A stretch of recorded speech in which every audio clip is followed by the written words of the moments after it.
Bonjour à vous. Je suis Monsieur Steve, promoteur de la chaîne YouTube Path Consulting. Je tiens à présenter mes excuses à tous nos followers ainsi qu'à notre communauté. Car hier, il devait y avoir une publication, mais cela n'a pas pu être fait à cause des coupures d'énergie. Toutefois, nous allons nous rattraper aujourd'hui dimanche avec au moins 2 publications. Alors aujourd'hui, nous allons parler d'un thème pertinent qui est la stratégie de communication. Mais avant toute chose, n'hésitez pas à liker, partager, commenter et à vous abonner grâce à la cloche de notification qui est tout juste en bas pour ne rien manquer de nos prochaines publications. Je vous reviens dans quelques secondes après le jingle.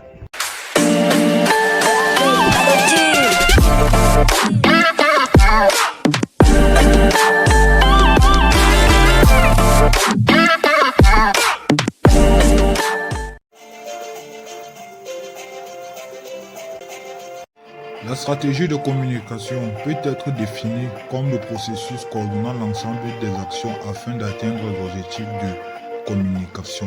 Il faut également dire que l'avènement des réseaux sociaux ont beaucoup influencé la stratégie de communication. C'est ainsi que dans la plupart des cas, lorsqu'on effectue une stratégie de communication, on tient en compte des réseaux sociaux. Pourquoi?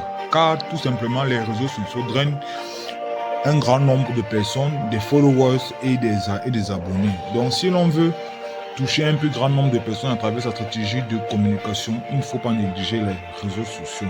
Après avoir défini la stratégie de communication, nous allons maintenant présenter la stratégie de communication. Alors sur cette image, la présentation de la stratégie de communication se présente sur 6 points. En premier point, nous avons l'analyse du marché avec notamment le choix du positionnement concurrentiel, durable et compétitif. Vous savez, toute stratégie, tout plan d'action nécessite une analyse du marché. En analysant le marché, vous allez connaître les goûts, les attentes et les caractéristiques du marché et ce qui va vous faciliter la tâche. Il faut également tenir compte du choix du positionnement concurrentiel. Vous savez, nous sommes à l'ère des challenges et à l'ère de la compétition. Donc, connaître le positionnement concurrentiel est capital. Et en plus de ça, ce positionnement concurrentiel doit être durable et compétitif. On analyse les concurrents qui sont durables et compétitifs. On imite le bon exemple. C'est pour ça que l'analyse d'un positionnement concurrentiel durable et compétitif est important. En deuxième point, nous avons la définition de notre objectif en lien avec la stratégie de communication et la stratégie marketing. C'est très important car en définissant les objectifs, nous allons savoir où est-ce que l'on va, ce qu'on attend de vous.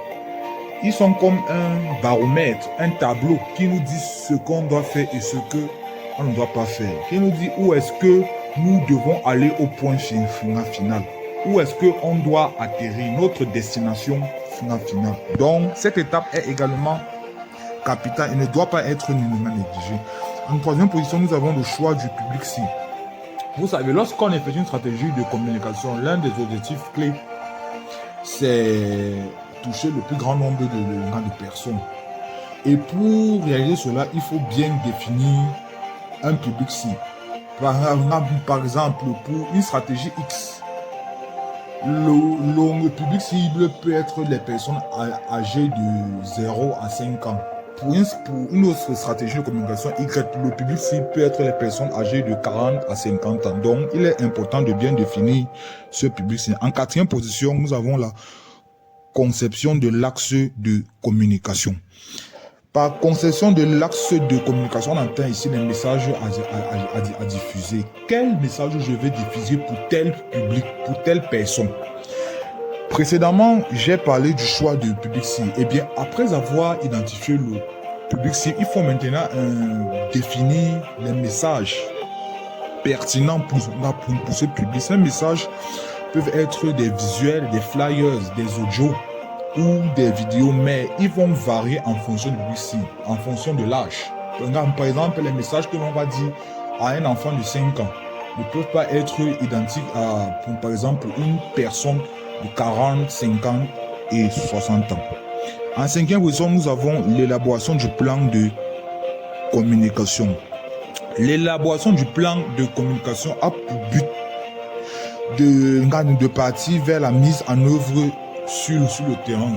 C'est-à-dire que on va élaborer un plan de communication pour que ce plan puisse être mis en œuvre, pour que ce plan puisse prendre forme de manière effective. Et pour atteindre ce but, il faut une élaboration minutieuse, il faut une élaboration stratégique. Car une stratégie de communication ne se fait pas au hasard. Ça demande un exercice sérieux, ça demande vraiment de la rigueur. Et en dernière position, nous avons la finalisation du budget. Vous savez, aucune œuvre ne se fait sans argent. Cette étape est également importante. La finalisation du budget va vous permettre de connaître les fonds exacts ou alors à peu près exact qu'il faut pour élaborer, pour mettre sur pied votre stratégie de communication. C'est comme une maison. Vous savez, lorsque on veut bâtir une maison, on fait un devis. Et dans le devis, on dit l'argent que l'on va dépenser pour les ouvriers, pour le matériel. C'est la même chose ici là. On va définir l'argent nécessaire pour le personnel, par exemple. Si un personnel embauché pour les gars visuels, ainsi de suite. Bref, ici, ça revient à déterminer les fonds nécessaires pour la mise en œuvre totale de votre stratégie de communication. La stratégie de communication est d'une importance capitale et ce regard divers points. Tout d'abord, elle officialise votre vision, votre mission et vos ambitions. Vous savez, toutes les grandes œuvres du monde ont été l'œuvre d'une vision, d'une mission ou d'une ambition. Eh bien, lorsque votre stratégie de communication va prendre forme, c'est vos visions, c'est votre vision autant pour moi, votre mission et vos ambitions qui seront en train d'être matérialisées. Et cela, pour moi, c'est quelque chose de fantastique, de passer du rêve vers le tangible. Grâce à la stratégie de communication, cela devient pour moi possible. Par la suite, la stratégie de communication améliore votre visibilité. Vous savez, lorsque vous faites une bonne stratégie de communication, lorsque votre communication est pertinente, précise, lorsque votre communication est excellente, vous allez gagner en visibilité et gagner de potentiels clients, surtout actuellement à l'ère des réseaux sociaux. Je l'ai dit au commencement de mon argumentaire, les réseaux sociaux drainent un grand nombre de personnes, attirent des foules et des followers. Voilà pourquoi il faut axer la stratégie de communication sur les réseaux sociaux. Il faut faire une stratégie de communication précise et concise. En faisant cela, vous allez améliorer de manière spectaculaire votre visibilité. En troisième point, la stratégie de communication permet de mieux faire face à la concurrence. Vous savez, nous sommes dans un monde hautement concurrentiel. Nous sommes dans un monde qui se caractérise par les challenges. Est-ce une bonne chose ou une mauvaise chose? Je ne sais pas, mais ce qui est sûr, la concurrence, c'est le point fort de notre univers. Il est donc capital de tirer son épingle du jeu. Et pour tirer son épingle du jeu, il faut bien se vendre, il faut bien communiquer, il faut bien préciser les services, les offres que nous avons à donner au monde et aux potentiels clients. Et cela est possible grâce à la stratégie de communication. Par la suite encore, comme autre important, la stratégie de communication permet de mieux identifier vos cibles. Une fois que votre visibilité est améliorée, est accrue, alors vous devez cibler vos cibles. Les cibles sont différentes. Il y a la cible principale, la cible secondaire et le cœur de cible. Voilà les trois cibles que vous devez cibler. Cible principale, cible secondaire et cœur de cible. Autre importance encore, la stratégie de communication permet de gagner de nouveaux clients. Ça, c'est également un des corollaires de votre visibilité accrue et améliorée.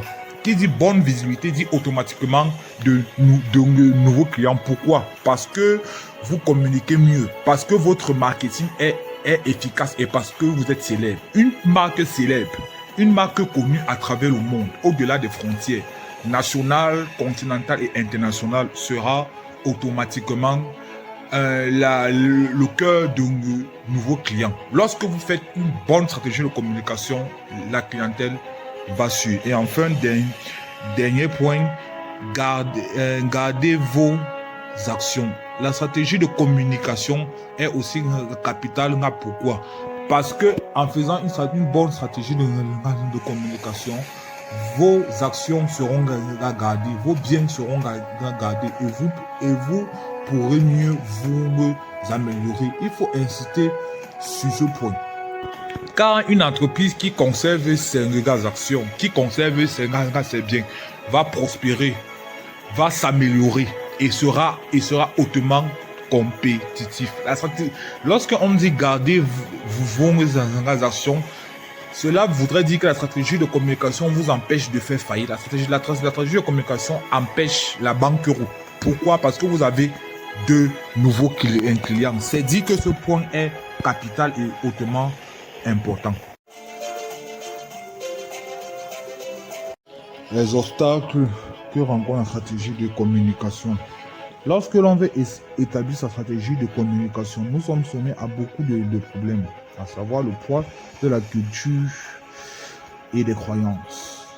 Les croyances et les cultures sont très importants pour un peuple. C'est ce qui définit un peuple et l'identifie.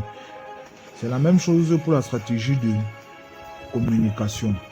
Ces croyances sont parfois des freins car il faut adapter sa stratégie de communication. C'est ainsi qu'en fonction d'un milieu, d'une ville, votre stratégie de communication peut changer et doit même changer parce que les réalités ne sont pas les mêmes, les goûts ne sont pas les mêmes, les choix ne sont pas les mêmes. Il faut avoir cela en esprit, sinon votre stratégie de communication va se voir sabotée, voire même annulée complètement. Par la suite, nous avons les obstacles d'ordre psychologique. La psychologie varie en fonction d'un individu à un autre. C'est comme ça qu'un individu peut avoir une bonne psychologie, c'est-à-dire il est content, il est de bonne humeur, mais un individu peut également être triste. Pourquoi? Parce qu'il vient de recevoir une mauvaise nouvelle. Et c'est généralement cette deuxième catégorie qui représente un frein à votre stratégie de communication si vous n'adaptez pas de bonnes méthodes. Pourquoi un frein? Un individu triste qui vient de recevoir une mauvaise nouvelle, la perte d'un proche, la perte de son job, un divorce, ne peut pas être réceptif aux informations qui lui sont finalement fournies, ne peut pas être réceptif à votre stratégie de communication, que ce soit des vidéos, des podcasts, des flyers. C'est une activité peine perdue. Pourquoi? Parce que son état d'esprit n'est pas apte à cela. Sa psychologie n'est pas bonne. Donc, parfois la psychologie change, même peut-être parfois la psychologie change et en changeant, elle représente également un frein, un danger pour la stratégie de communication.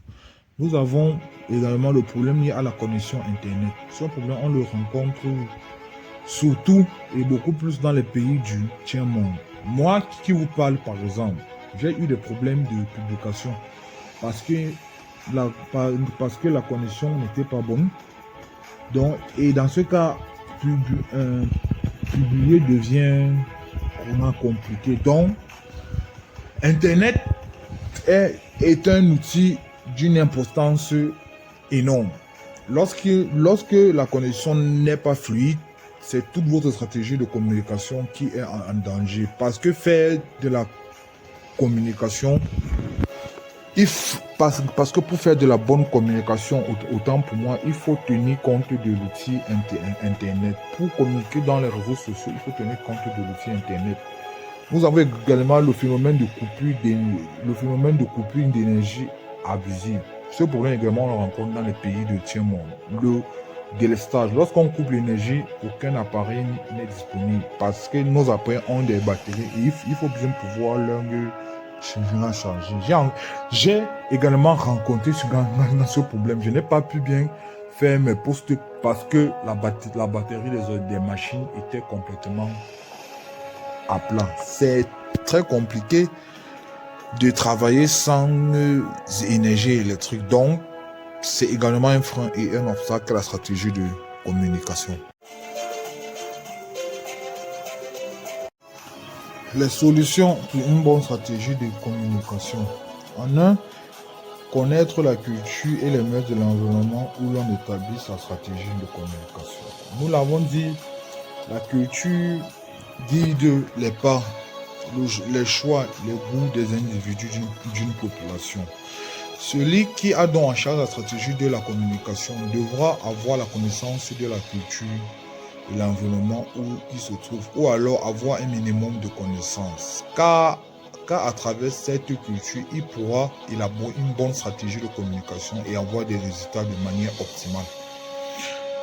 Deuxième point, être résilient, c'est-à-dire s'adapter aux changements, surtout les changements d'ordre psychologique. On a dit que la psychologie varie chez un individu à un autre. Il est donc probable que la stratégie de communication qui est adulée aujourd'hui soit rejetée demain. C'est aux spécialistes en charge de notre stratégie de communication de connaître cela et de trouver des solutions adaptées et palliatives.